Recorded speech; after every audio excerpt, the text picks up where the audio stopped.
Assalamualaikum warahmatullahi wabarakatuh dan salam sejahtera. Jadi di sini kami dari kumpulan 3 ingin membicarakan mengenai masalah mental dalam golongan remaja di Malaysia. Jadi di sini saya memperkenalkan diri saya dulu yang bernama Aina Darusha binti Ahmad Iskandar serta sahabat saya Nur Atira binti Samsudin, Umi Eliana binti Muhammad Rashidi, Nurul Aini Syahira binti Aidi Suraimi serta Muhammad Syafiq bin Abdul Razak.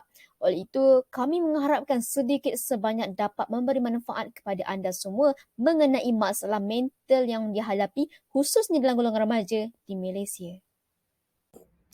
Okay, untuk pengenalan, mental adalah melibatkan akal, pemikiran atau proses intelektual. Terdapat banyak tumpuan diberikan terhadap kesihatan mental. Selaras dengan kemajuan negara kita yang kini berkembang, masalah kesihatan mental semakin meningkat dan dapat peningkatan dari tahun ke tahun. Didapati peningkatan yang ketara dalam kadar bunuh diri dan penyakit mental sejak sedekat lalu berpunca daripada tahap kesihatan mental yang lemah. Masalah kesihatan mental yang melanda dalam kalangan remaja kadang-kalanya berlaku secara sedar tetapi tidak dapat dilihat sebaliknya. Okey, kesihatan mental ni, gangguan mental terutamanya pada kalangan remaja lah. Okey, kita boleh lihat sekarang mereka mempunyai masalah mental oleh kerana dari segi tekanan perasaan. Okey, contoh situasi ni, macam seseorang individu itu dia jumpa dengan individu yang lain dan timbul perselisihan faham dalam perbualan tu sehingga timbulnya rasa tak puas hati. Akhirnya salah seorang daripada mereka tu jadi mangsa ketukan dan benda tu akan menjadikan sesuatu kepada kecelaruan mental, akan jadi masalah mental dan mental terganggu sehingga menyebabkan dia timbulnya anxiety, skizofrenia dan sebagainya. Okey, seseorang tersebut menghadapi sebarang tekanan secara berterusan serta tidak berupaya sehingga membawa kepada tekanan. Macam yang kita cakap tadilah, macam kalau kita mengganggu emosi seseorang, tidak kira dari segi apa pun, macam kita shaming dia ke, kita ibarat kita dah memainkan mental dia sehingga menyebabkan benda tu jadi tekanan dan dia akan bertindak secara tidak baik. Contohnya akan berlakunya bunuh diri, terjun bangunan dan macam-macam lagi lah. Okey, dari segi perbincangan pula, isu kesihatan mental ni perlulah menjadi kebiasaan kepada semua bagi mengelakkan daripada salah tanggapan masyarakat terhadap pesakit mental. Okey, kita juga perlu kena ambil beratlah pasal masalah-masalah kesihatan mental ni sebab mental ni sangat penting dan mental ni harus dijaga dengan baik. Dari segi mental juga kita sebagai walaupun kita sebagai sahabat kepada dia, kita harus memberikan petunjuk yang positif dan jangan bagi yang benda yang negatif sehingga menyebabkan dia mengalami kecelaruan mental. Okey, dan seterusnya membiasakan diri dengan perbincangan mengenai penyakit mental agar orang ramai di luar sana lebih berpengetahuan dan mempunyai kesedaran. Okey, mengenai penyakit mental ni, kita kena perkenalkan kepada semua orang bahawa penyakit mental ni tak boleh nak buat main. Okey, penyakit mental ni tak sama dengan masalah kesihatan mental sebab penyakit mental ni dia memang ada dari segi keturunan dia sendiri. Kalau macam masalah kesihatan mental ni dia diganggu sehingga menyebabkan diri dia ada kemurungan, menyebabkan dia anxiety, dia rasa macam dia tak boleh duduk dengan semua orang, tak boleh duduk dalam circle orang yang ramai. So jadinya kita kena lebih tahu lebih dalam lagi lah mengenai apa itu mental. Okey, sekian sahaja daripada saya dan saya akan teruskan kepada slide yang lain.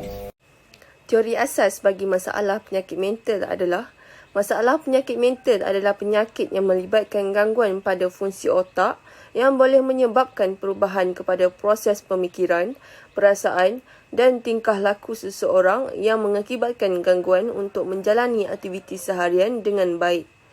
Menurut Kingsley, Davis dan Wilbert Murray, pada tahun 1945, ketidaksamaan memainkan peranan yang penting dalam struktur masyarakat yang akan mengakibatkan gangguan mental terhadap masyarakat. Menurut suatu laporan teknikal yang dikeluarkan oleh Kementerian Kesihatan Malaysia pada Disember 2017, 29.2% orang dewasa dan 12.1% kanak-kanak di Malaysia mengalami masalah kesihatan mental. Penyakit mental terbahagi kepada 3 bahagian. Pertama, neurosis, kedua, psikosis dan yang ketiga, kecelaruan personaliti. Neurosis mengalami perubahan dan gangguan di dalam pemikiran, perasaan dan kelakuan tanpa menjejaskan kewarasan mereka. Psikosis mengalami perubahan yang amat ketara di dalam pemikiran, perasaan dan tingkah laku mereka. Kewarasan mereka juga akan terjejas apabila berlakunya penyakit mental. Dan kecelaruan personaliti mengalami kecacatan perwatakan atau karakter ataupun identiti. Antara punca ataupun sebab berlakunya penyakit mental ini terbahagi kepada 5 bahagian. Yang pertama, faktor genetik ataupun keturunan. Yang kedua, gangguan bahan kimia dalam otak. Yang ketiga, jangkitan virus. Dan keempat adalah sejarah hidup yang getih yang dialami oleh seorang individu. Dan yang kelima adalah keadaan sosioekonomi yang rendah. Mana yang kita tahu, masalah kesihatan mental di negara ini semakin hari semakin tidak terkawal, terutama sekali dalam golongan remaja. Jadi, kita sebagai individu yang berada di sekeliling golongan remaja itu sendiri, kita perlulah membantu golongan ini supaya tahap kesihatan mental mereka tidak semakin teruk sehingga berlakunya perkara yang tidak diingini. Di sini ingin saya huraikan cadangan di mana golongan pesakit mental ini boleh menyelesaikan ataupun membantu mereka untuk meredakan masalah kesihatan mental tersebut. Yang pertama ialah mereka perlulah membiasakan diri untuk berkongsi segala masalah yang mereka hadapi kepada orang yang mereka rasa yakin dan percaya supaya mereka tidak memendam perasaan secara bersendirian.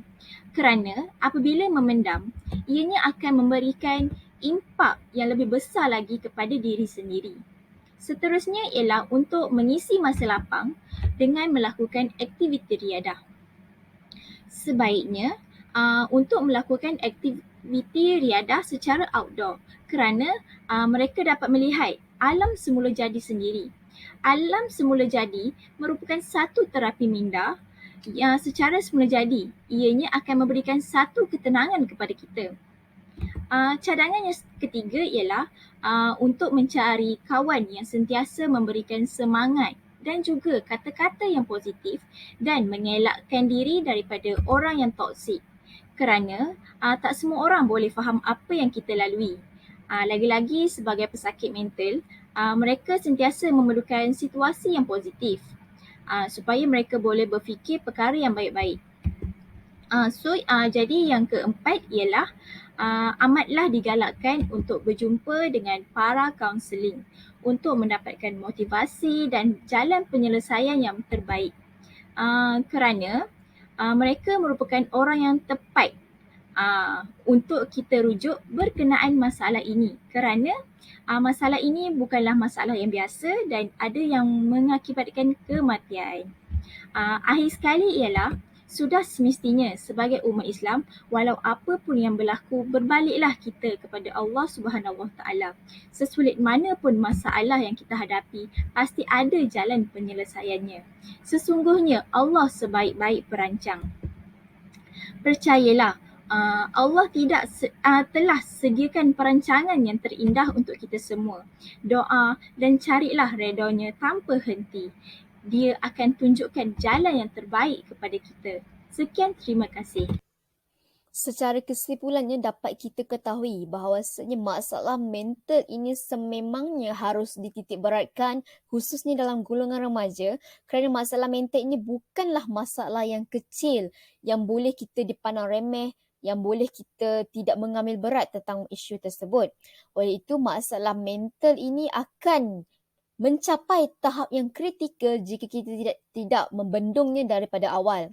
Oleh itu, sememangnya golongan remaja adalah sebuah golongan di mana fasa tersebut sangat banyak ujian, cobaan, dugaan dan rintangan yang sememangnya kena hadapi, tetap tabah menghadapi. Jadi di sini sememangnya kita kena tahu bagaimanakah cara yang paling terbaik untuk menghadapi masalah-masalah rintangan yang khususnya di fasa remaja.